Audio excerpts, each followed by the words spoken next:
Record. There we go. With your one battery. Yeah, I'm sure it'll be fine. Yeah. If not, you hosting the sucker? Oh, yeah, I'm hosting the sucker. We're on an even-numbered episode. I'm good. Yeah. All right. Well, in the parlance of our ancestors, let's run this puppy over.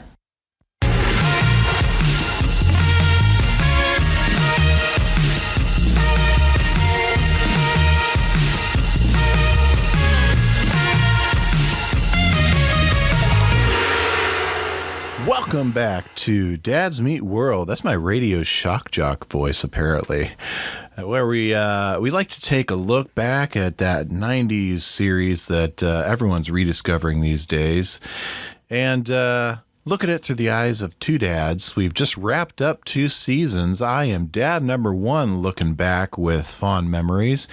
And joining me, by the way, dad number 1, Brett, joining me on the other end of this call. Oh, sorry. Dad number 2. I'm here. Tyler. Tyler, it's been a couple weeks since we got to record. How's it going? It has been a little bit since you and I have been either physically and or on the mic to record. Been okay. Started a new gig. So fun. New transitions. Yay. Nothing much more than that. What about you, Mr. I went on a cruise? I did, yes. Oh, it has been a whirlwind month in our household. Yeah, good-looking people. I'm sure you remember me talking all kinds of wonderful things about my wife. And she graduated with her master's, and so our celebration was we booked a cruise to the Bahamas. And so 2 weeks ago from this recording, I was floating around in the Bahamas the week that our season finale episode debuted.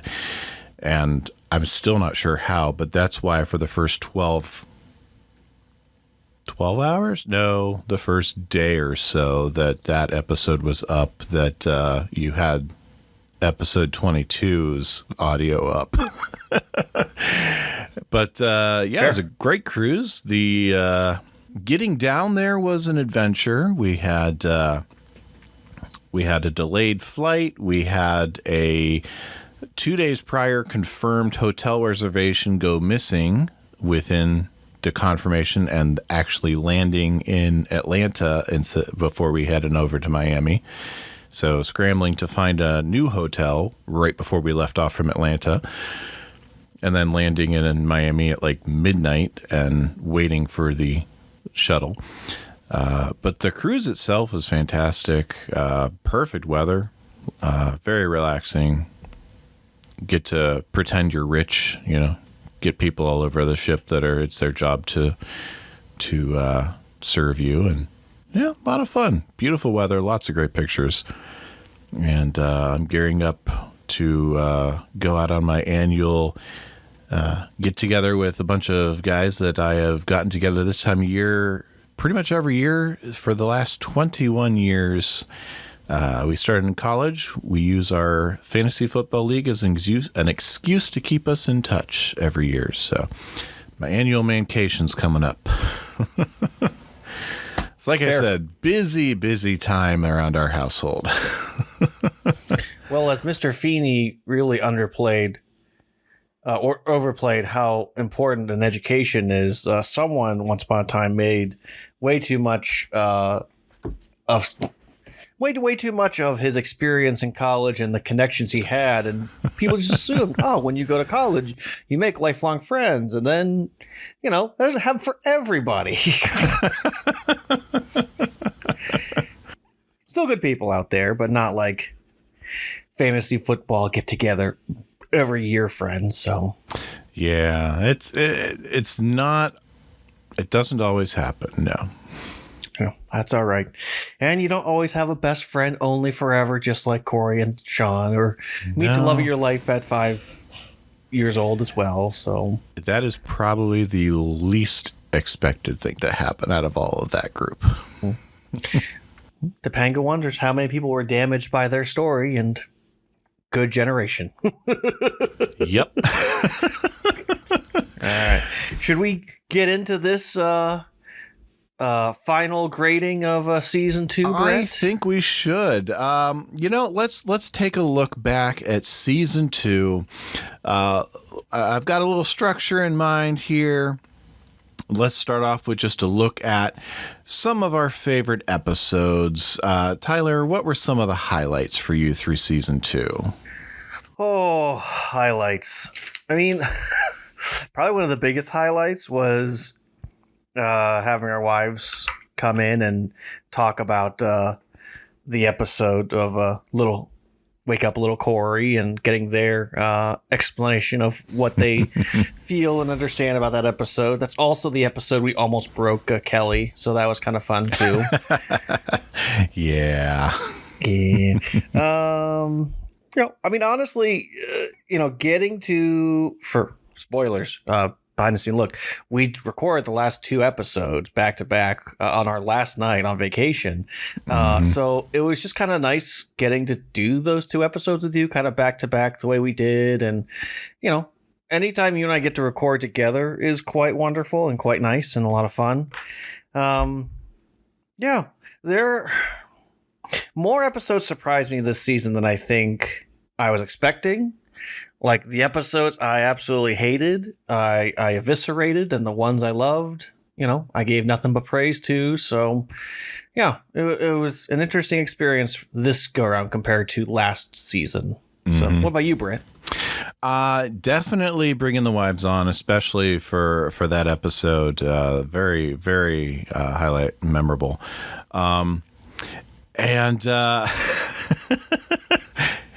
I would say the return of Get Off My Lawn, Old Man Tyler definitely ranks high on my list. We had when we got multiple into episodes of that. Yes, multiple episodes, but definitely when we got into I Am Not a Crook. Yeah, that episode almost broke me. That one was a lot of fun to record. Maybe for you. Oh, yes, definitely for me. Yes. And so, good-looking people, we here at Dad's Meet World, we love to grade our episodes. And as with last year, I took all of our grades and I averaged them out. And some fun facts here.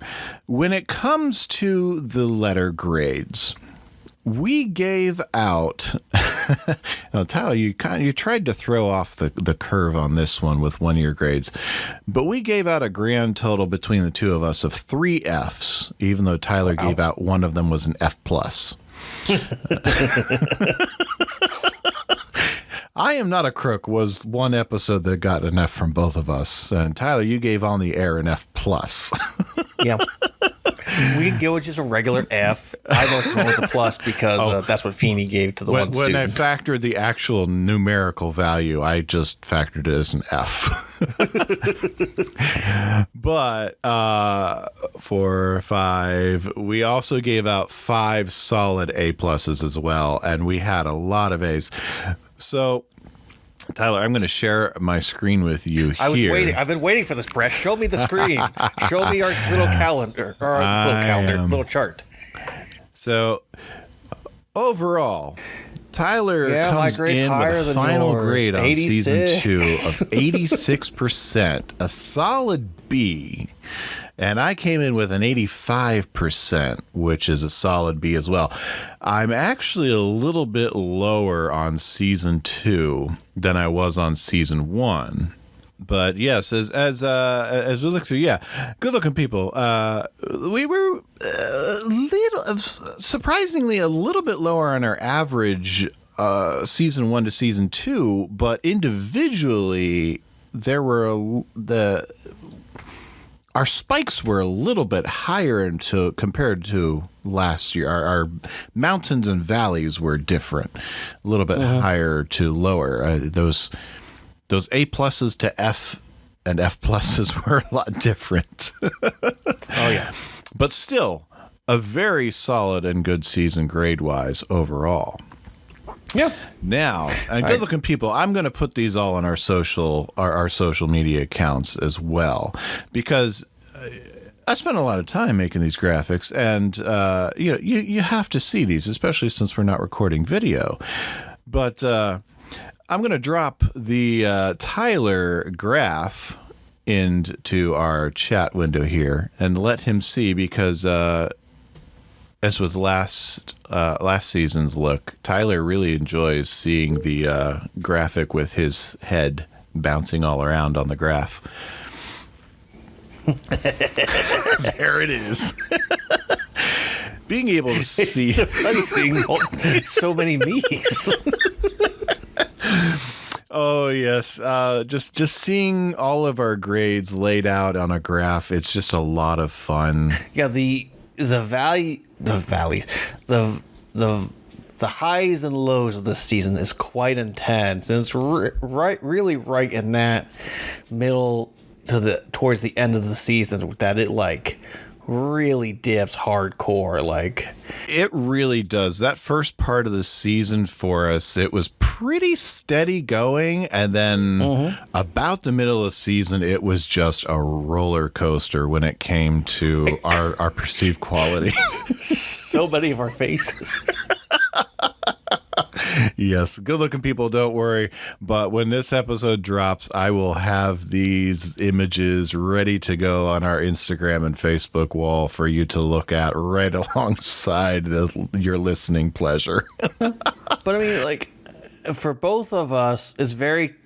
There's only one or two where we're really far off from each other. For the most part, we're kind of going in the same vein, same direction. Oh, yeah. You know... But it's because there's one episode, I'm not sure which one it is, but I gave a B- and you gave an A+ to a different one. You gave a B, I gave an A+. So like those aren't hugely different from one another. Yeah, even when we're spaced out, it's never by more than a couple of letter grades at most. And you know, we start around the same area, and in the same, the first few episodes, we're in the same zone, pretty steady. And even though we hit this midpoint where it's just up and down, and it's like watching a heart monitor in a hospital. The last few episodes, they end really strong with as well, and that same target zone as they started with. So they start strong and they end strong. Yeah. Well, the first three and roughly the last three, we roughly gave, B+, A- grades. So that's right. Or A grades, not A-, sorry. But yeah, so I mean, it's accurate to what I felt about the season. You watch so many, and then you only really watch the really great ones, and then you avoid the bottom of the barrel, and... They want you to take the roles. They do want you to take the roles. That's right. So let's look at what made those peaks and valleys interesting. Let's talk about some of the character arcs that made those valleys and peaks interesting. Corey. So he starts out the season just wanting to fit in and wanting to find a place to fit in. Yeah. Do we think by the end of the season that he's made any progress on that? From my personal take, I feel like Corey goes through, I think a lot of middle schoolers go through, which is you kind of hit this plateau point of just, oh, this is where I'm supposed to be. And I think everyone naturally goes into the places that they're supposed to be. Corey's biggest problem, and I think it's in Thrilla in Philadelphia, or in Philly, that he finally is like, oh, I'm trying too hard. And I can fake it, but I'm not this guy. And I think he really, also with the next two episodes of, Sean having his problems at home and, him coming and living with him also kind of seeped into him of what it means for Corey to be him. And also coming to more of an appreciation for his parents and for his life. So, I mean, is Corey still going to have to learn the same lessons over and over again? Of course. But as compared to who we meet in the first episode this season to who we meet later on, there is a complete transformation of this character, and really getting him to that place he needs to be. Yeah, I would agree. Yeah. Now, for my money, Sean has the most defined arc through the season because he starts out confident at the beginning of the year. Nothing phases him. Now, granted, he did buy the mutton chops. You know, he bought the sideburns. So for the first episode, back to school, Corey, I forgot the plan. I lost my copy of the plan. We're old enough to buy our own hair. So yes, in back to school, he's kind of unsure of himself. But by the end of that episode, he's making out with a girl in the locker. Nothing phases him. And so for the bulk of the season, he's very much his own self.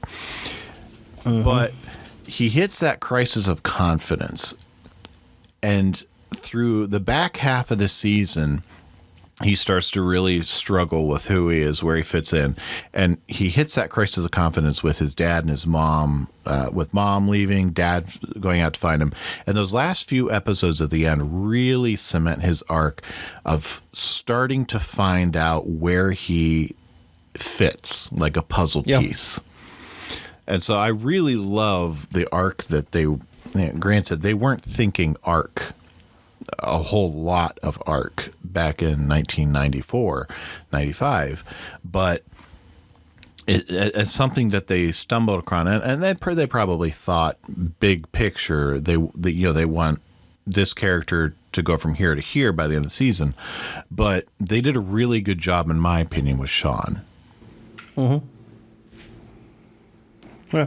Well, even Eric, like, by far of the three main characters, he has the least growth and least amount of an arc, but we do see that there is more to him this season, and we see him almost that facade of I'm the cool big brother really starts to trickle away this season.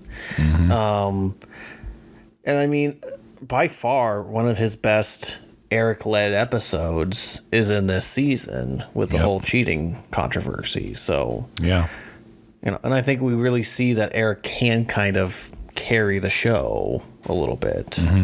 Yeah, and I've got in my notes that he's really starting to see that he's beginning to realize that there's some real decisions being made after high school, and his looks aren't going to be enough to carry him. But all I want to be is a weatherman. Now, how do you feel about Alan and Amy this season? I do think they were underutilized, especially Amy.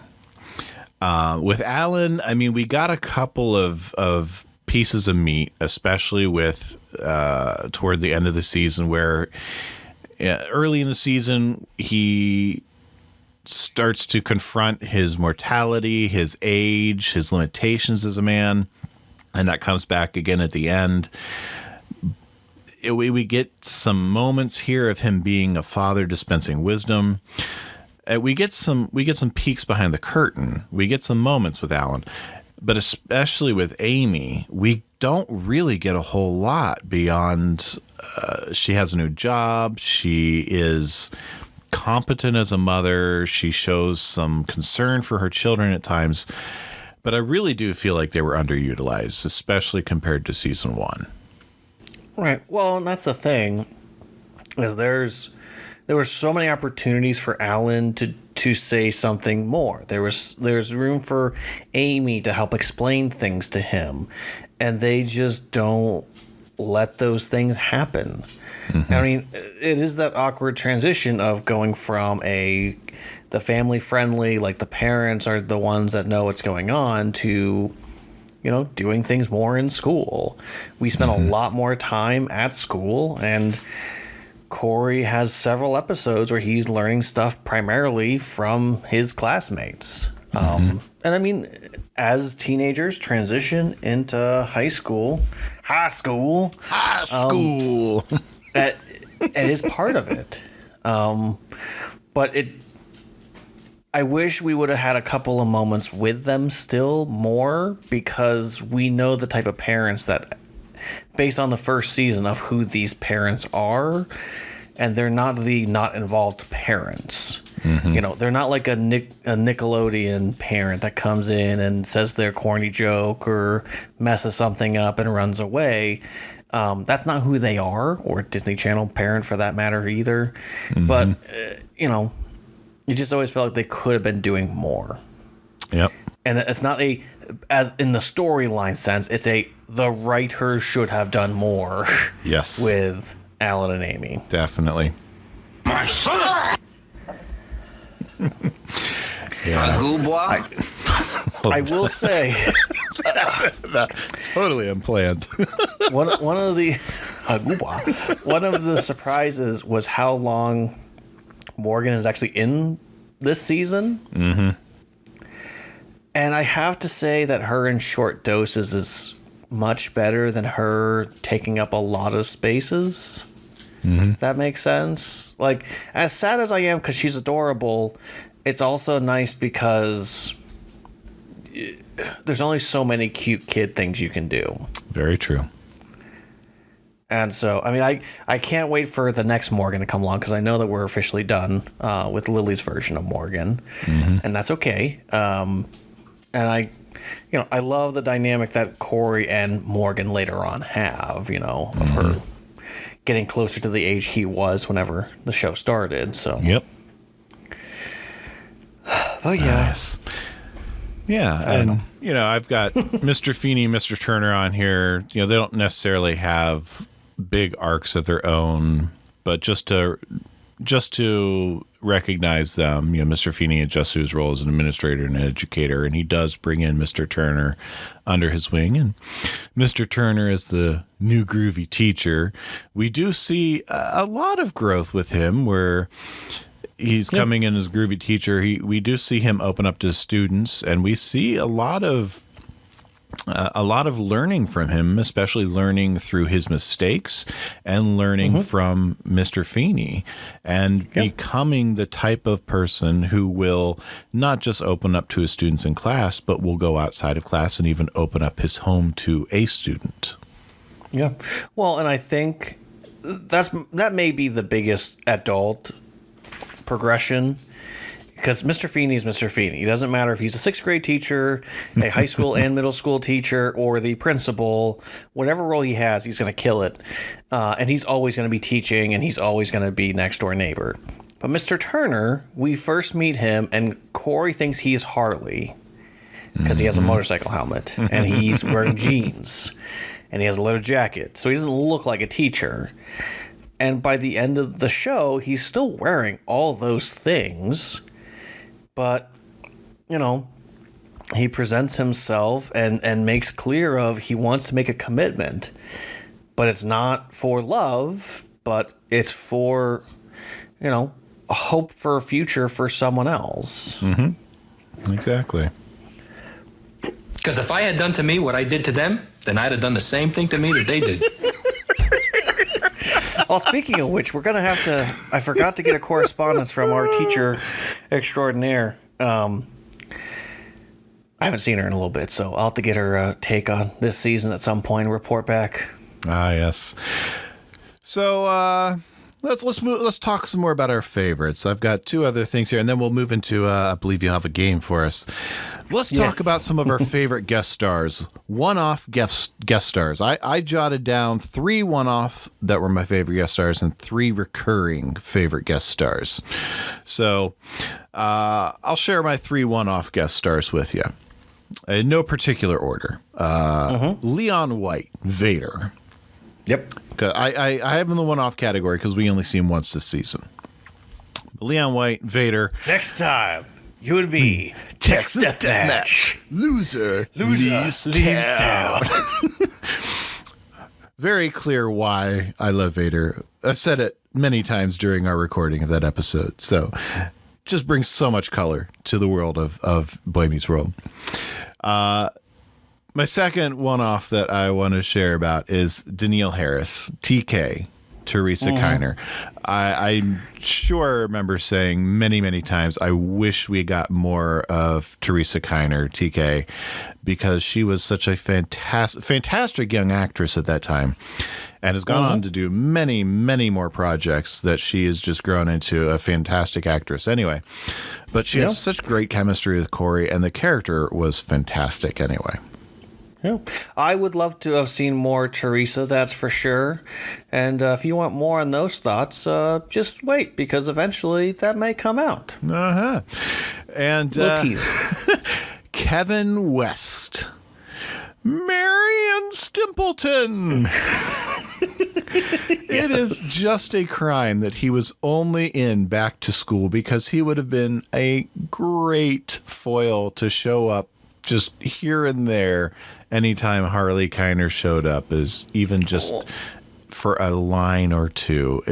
It's such potential. Yeah. Or, I mean, even for Turner, like, that would have been a great, like, you know, anytime he's doing something that's a little out there, I mean, like, you can't do that. That's against the rules. You can't do that. Mr. Feeney will hear about this. Yeah.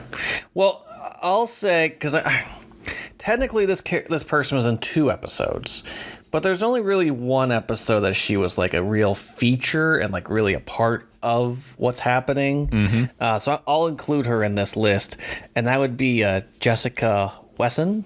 And just, she does a fantastic job of being close enough to Topanga without being Topanga, and I think really helping Corey understand a little bit better about what he is doing and why he was wrong to do it. That was a great, really good character. And then the other one, oh, stop it. The other one, I need to grab her name. Mathia Webb? Yeah, Gloria. From Cyrano. Ah, yes. My love She is was- an ocean. Yes. She was just fantastic. And I wish we could have had more with her and more with Harley. Wish they would have done their own little spin-off show of Harley and Gloria. Yeah, she was number 4 on my list. I'm glad she was on your list. Yes. I'm trying to think if there's another one, but I can't. Well, it's not an actual character, but I like that they had a Action Park ripoff in Danger Boy. Oh, yeah. So that was a great cameo, quote unquote, for my vantage point. That I'll allow it. Yeah. I'm assuming one of your recurring guests was Adam Scott as Griff. How could it not be? Adam Scott, definitely. Oh, yeah. I mean, I think we've sung enough of Adam's praises. I don't want to give him too big of a head. Well, yes. Because he is listening to this podcast, and we are inflating his ego. Now, I do have to say, Brett, I think we need to talk about this. Who do we actually prefer, Harley or Griff? Honestly, I probably prefer Harley. I mean, as much as I love Adam and Griff, what he brings to the show, I find I do miss Harley. Yeah, that's how I feel as well. It feels different, not in a bad way, but it's different. And I almost feel like they had almost intention for Harley to drive Feeney crazy with some of these shenanigans, but like potentially when like with the way that I'm blanking on his actor's name right now, but the way he portrayed him, it's almost like they couldn't do certain bits. So when he was ready to leave, then they were able to get someone to do some of those things. So I don't know. I still love Griff, and I wish we could have had more time with him. And that's probably the biggest downside to Griff, is that he is literally only in like 4 episodes total. Yep. So, yeah, I do agree with you, and I wish that we would have had the last episode with Harley, and that probably would have been an A+ episode from both of us, in all honesty. Totally. That would have been. Yeah. So number 2 on my favorite recurring guest stars is Marguerite Moreau. Now, she played Rebecca, also known as the girlfriend that Eric gets walked in on by Corey. Simply on the list because I thought she was one of the better girlfriends for Eric because it wasn't necessarily just that episode because she was in a couple of episodes with him. Mm-hmm. And they're laying some groundwork. They laid some groundwork. Together. They laid some groundwork, and just the way that Marguerite was able to build up that character over those 2 episodes, and the timing, her timing as an actress was just on point. Look at my face. Do I look happy? You have what I have. Nothing. Nothing happened. My son. I have you. I have you. I have you by your ovaries. Yes. And my third, Blake Clark. I had a feeling it was going to be Good Blake old Clark. Chet Hunter, of course. Yeah, I was watching Good Looking People. If you follow us on socials on the good old X, formerly known as Twitter, you probably saw me share. I don't know. We can't call it tweet anymore. Share, I'll call it. I X'd out. I don't know. I don't know, Brett. I don't know. I was watching Community the other night, and I came across the episode where Blake is guesting as Coach Bogner. So I took a picture of my screen or two and shared it out on. That is quite possibly the most active post we have on X. And it's all from community-related profiles. Fair. No, what about honestly, you, Tyler? Just that man brings something to this show that it desperately needed, which was a really good actor who could come in, take over like a scene or two, episode or two, and then leave. Yep. He does a lot with almost nothing most of the time. Mm-hmm. Like, one of my favorite episodes in season 4 is the Thanksgiving episode, because he is trying desperately to shoo off the Matthewses and trying not to offend them at the same time, and also being proud of who they are. And so it's just this complicated mess that he is in. Oh, yeah. I watch that every year around Thanksgiving time. Mm-hmm. Terrific. So what else do you have for us? Well, how about we go into your game that you got for us? Very well. So I like looking at a whole, Brett, for the season of the dirty deeds that our friends Corey, Sean, and sometimes Eric also get up to.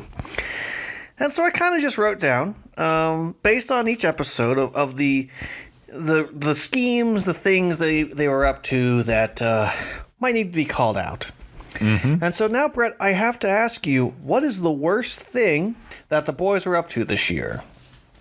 Now, I wrote very them down. worst. I have a little, I'll show you on my screen, just a small little bracket right down here to kind of help keep me organized.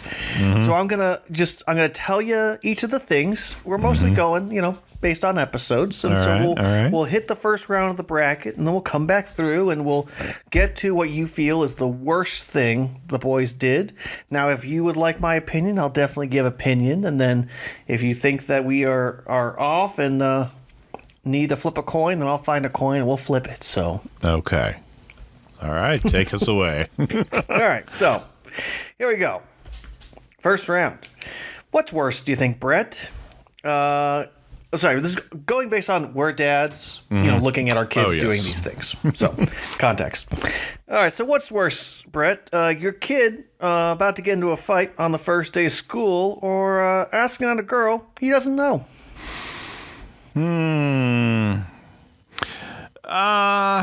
Honestly, I'm going to say asking out a girl he doesn't even know. Yep, I agree with that. Fights happen. It didn't actually fully happen. Yeah. And, PSA, good-looking people, not that I encourage my children to get into fights at school, but there could be very good reasons for why my son or daughter may be in that position. There exactly. could be very valid reasons. This is an interesting one. Mocking the principal with the school paper or taking your class on strike. Oh, that's a tough one. I'm going to go with mocking the school principal. I agree with that. I mean, essentially, in the context of the show, it was just the two of them walking out, which is not hard. The problem is that when you literally mock the principal, you're undermining the authority of that individual, and it's a personal attack. ditching a friend for popularity or kissing a girl you're not dating. Ooh, ditching a friend for popularity or kissing a girl that you're not dating.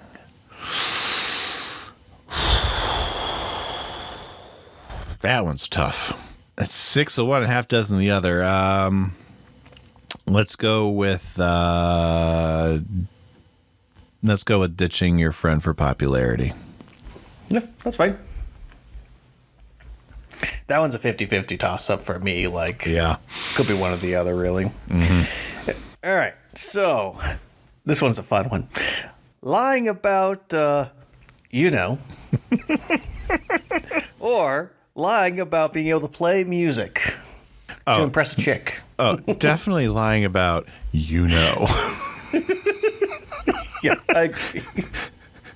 Lying about being able to play music, you're going to be found out pretty quick, and that's just, you're oh, come on. Yeah, I agree.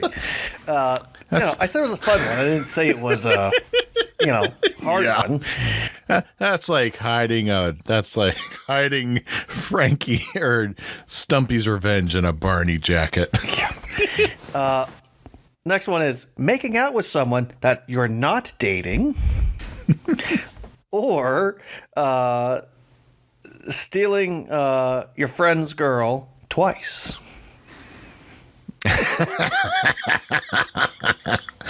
Oh, man. You know what? I'm going to go with making out with someone you're not dating. All right. So next one. False promise to become class president. Or trying to get a date to a party. Like lying about the intentions of wanting to date someone. Oh, man. I don't like either one of those. I got to flip a coin on this one. I mean, personally for me, as much as I'd like to go with the false promises, because I hate that episode, I think lying to a girl just to get them to date you, that would be falsely agreeing to be someone's significant other is a very bad line. Mm-hmm. That's the one that I would go for. So yeah. I'll lean in with you on that one. Okay. Creating an illegal radio show or cheating on a test / lying about how you got mono. Oh boy.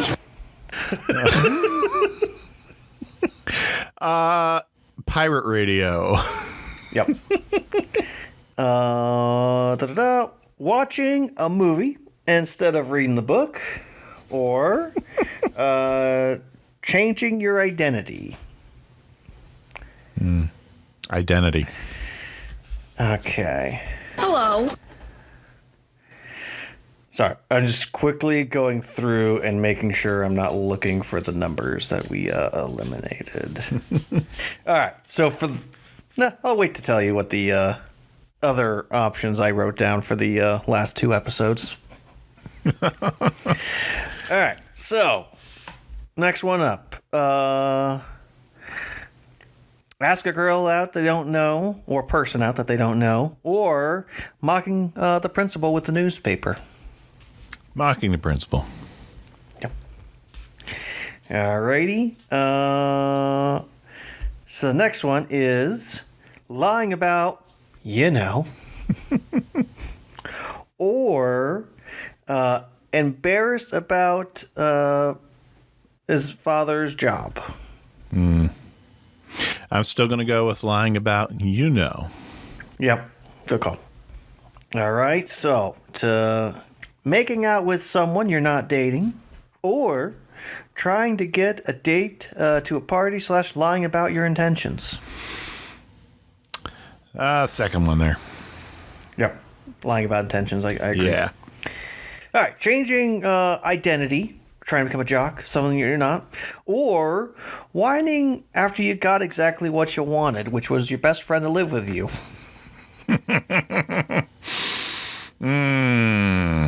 I'm gonna go with changing your identity. Yep, fair. Fair. Okay, so, I'm saying. ditching a friend for popularity, or lying about, Lying about, I'm in it for the chicks. All right, doing an illegal radio show, pirate radio, or changing your identity. Pirate radio. All right. So, these are our final four. Mocking principal with school paper. Lying about, lying to someone about your intentions or why you're dating them. Or illegal radio show. Mm-hmm. So, Brett, what's worse? Mocking the principal with the school paper, or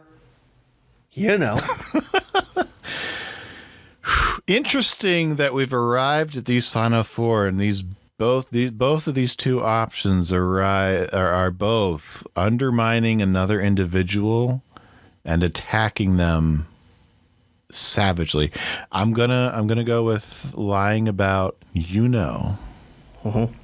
I mean, I will say in the context of the show, in the two different episodes, one is one is mocking someone who can take it. Mm-hmm.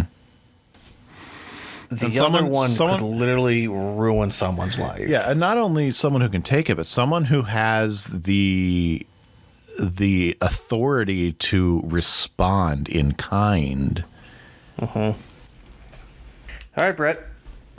Next one up. Last of our final four. Lying to someone about the intentions of dating them, or pirate radio.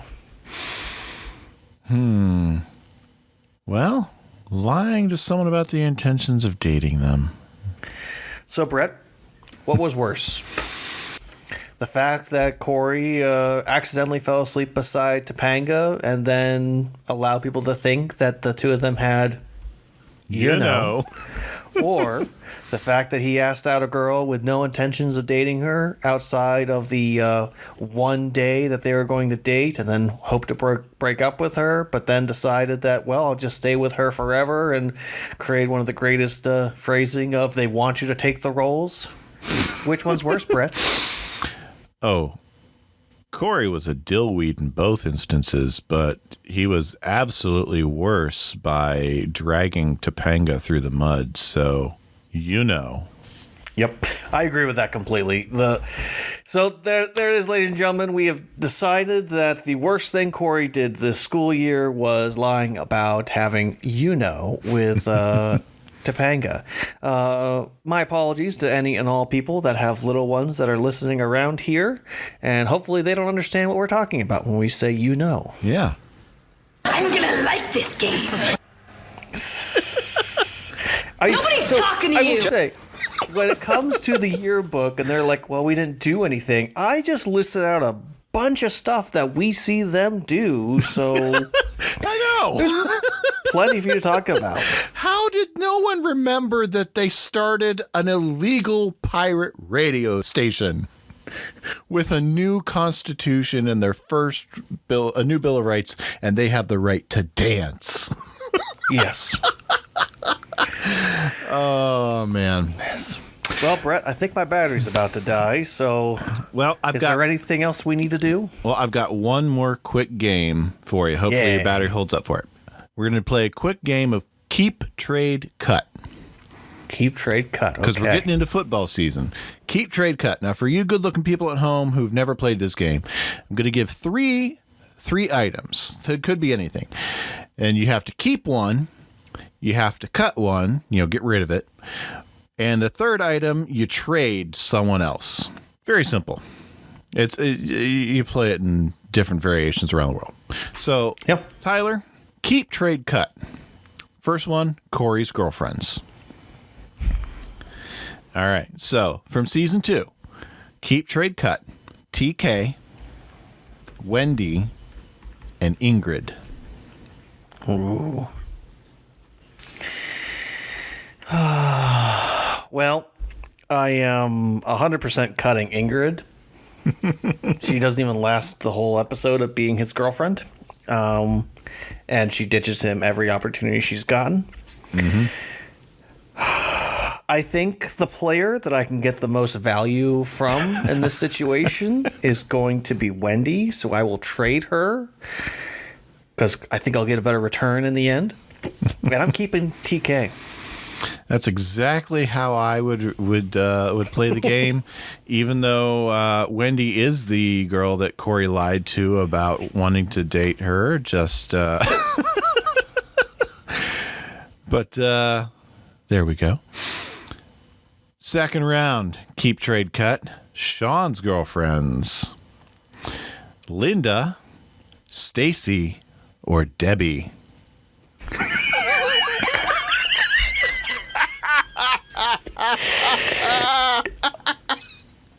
I would trade Linda.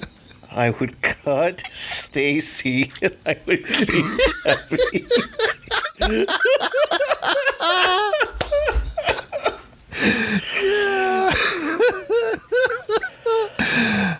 I'm going to trade Debbie to Sean. I'm going to keep Stacy and cut Linda. But I like Linda more. All right, round 3. Keep, trade, cut. Stacy likes foreign films. Yeah, but I do too, so. Hey, I was in the theaters for Crouching Tiger, Hidden Dragon. All right, final round. Keep, trade, cut. Pranks/schemes. Weenie, The Exits, and Pirate Radio. What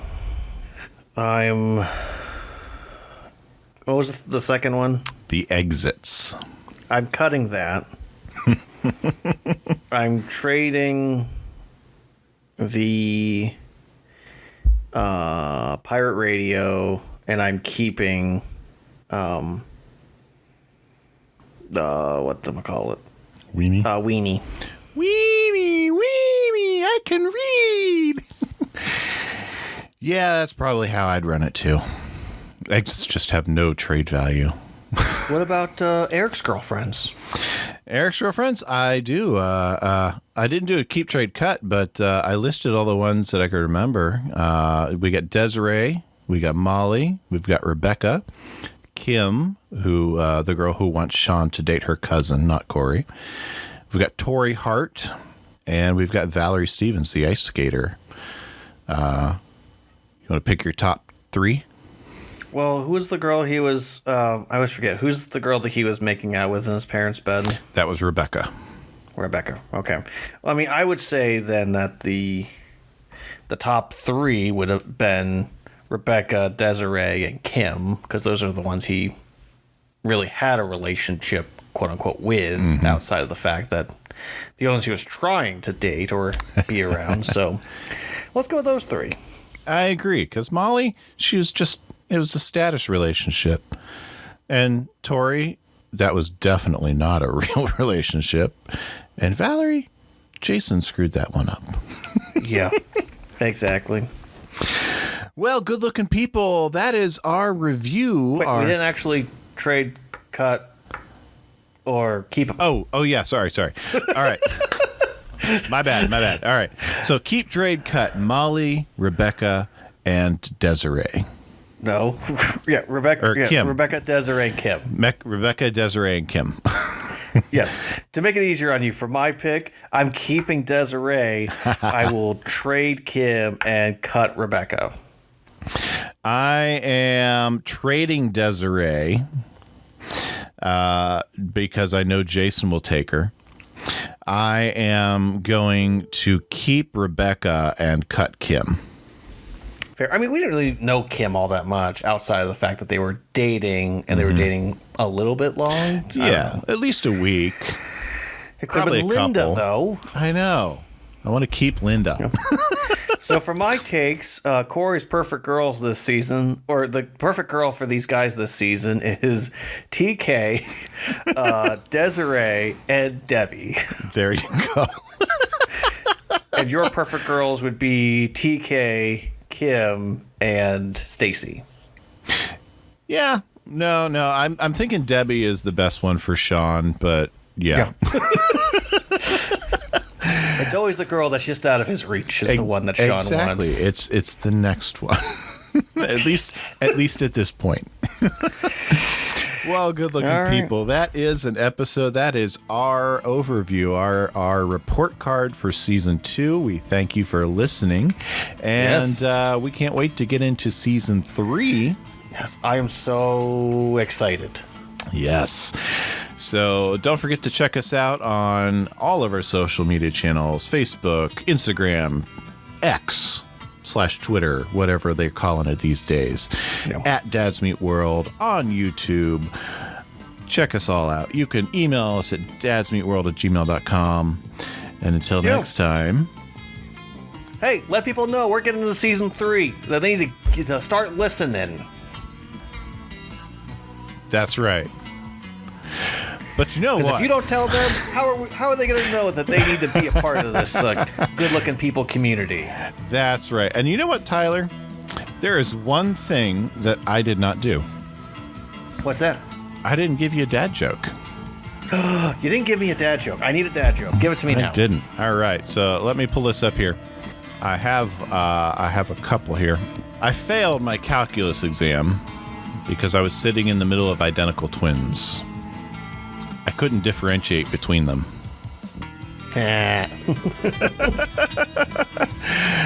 Until next time, good-looking people. And Tyler, I'll see you good-looking. I'll see you good-looking. They want you to take the roles. Dads Meet World is a production of Headfirst Studios. Headfirst Studios. Tell yours.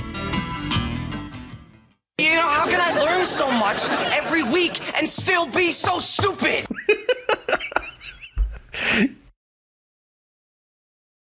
Choose a window. I am showing you here.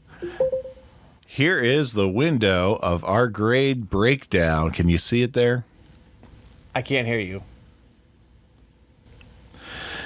You've been muted. Hello? Can you hear me? I can hear you, yes. I can't hear you. Ah, that's probably because I'm sharing my screen with you.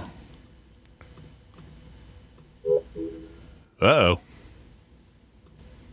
Goodbye. Ladies and gentlemen, Brett has ended the phone call with me for some odd reason. I don't know why, but he did. Oh, here he is.